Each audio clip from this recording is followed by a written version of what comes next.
and remain alone. You are not. We are here together in this moment, and we can have compassion for each other. But of course, that starts with giving it to ourselves. That is an ongoing project for me, one that I have had to continually start over and over again from scratch through the events of my life collected here in this book. There's always something that lands you on your ass, even success, which comes with its own challenges. You think, there's no way I can move on from this. I will never recover. I will never be the same. No, you won't be the same. Life, it turns out, is a series of mini deaths. And thankfully, rebirths. You have to grieve the person you were before, and I have to acknowledge that I am not the same woman I was when I wrote to you 4 years ago. If you thought you knew me then, you are not alone. I thought I knew me too. So, let's raise a glass as we start our trip. Here's to getting to know each other better. 1. Loved even as a thought. So, where were we? Right. You and I left off in October 2017 when my first book came out. The weeks before the release were filled with dreams of loss. Pets dying, my husband leaving me, babies not being born. My therapist told me those dreams were my soul preparing for my true self to emerge after letting go of my grief. In the book, I had finally spoken openly about my fertility journey. I was having second thoughts. In fact, so many thoughts they were organizing to go on strike. But I knew I had to stay honest because I didn't want other women going through IVF to feel as alone as I did. I had suffered in isolation, having so many miscarriages that I could not give an exact number.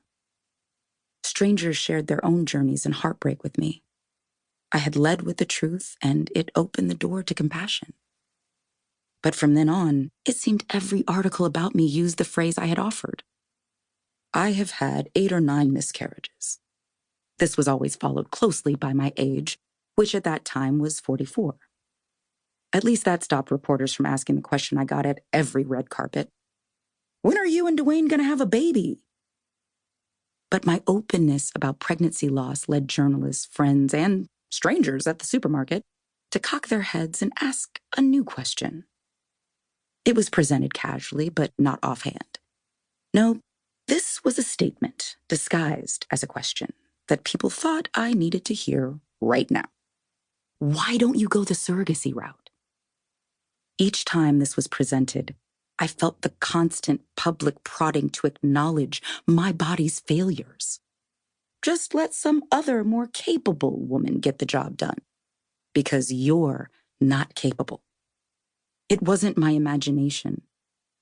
In life's many comment sections, it was clear that I had wasted enough of everyone's time.